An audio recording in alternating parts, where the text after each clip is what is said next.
ஏய் போடி, என் உயர் வாங்குறதுக்குன்னு நீ வந்திருக்க. போச்சு, சண்டை போட ஆரம்பிச்சிட்டாங்க.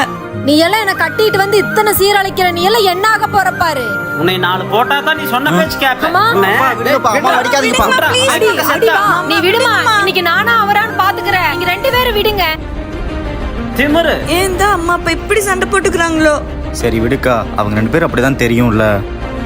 விட்றா, அவன் என்கிட்ட செத்தா. நீ விடுமா, இன்னைக்கு நானா அவரான்னு பாத்துக்கிறேன். நான் காலேஜ் போனதுக்கு அப்புறமும் இப்படிதான் சண்டை போட்டுப்பாங்களோ? இவங்க சண்டையை பத்தி நினைச்சாலே மண்டையில படிப்பே ஏற மாட்டேங்குது. அக்கா, அப்பா அம்மா மறுபடியும் அடிச்சுக்கிறாங்க, வாக்கா. ஐயோ, ஒழுக்கமா உன்னால இருக்க முடியாதா? வீட்டுல சண்டை போட்டே இருக்காதீங்கப்பா, முடியல என்னால. உங்க அம்மா ஒழுக்கமா இருந்தா இந்த வீட்டுல நான் ஏன் சண்டை போடுறேன்? அப்ப நீங்க கரெக்டா இருக்கீங்களா? நீங்க தினம் போடுற சண்டையில எங்களால படிக்கவே முடியல. அக்கா சொல்றதே கரெக்ட் தான். என்னால கிளாஸ் ரூம்ல உட்காந்து படிக்கவே முடியல. நீங்க 2 பேரும் போடுற சண்டை தான் என் மண்டைக்குள்ள ஓடிக்கிட்டே இருக்கு. உங்களுக்காக ஒத்துமையா இல்லாட்ட கூட பரவாயில்ல, எங்களுக்காக வச்சு வீட்டுக்குள்ள சண்டை போடாம இருங்க ப்ளீஸ்.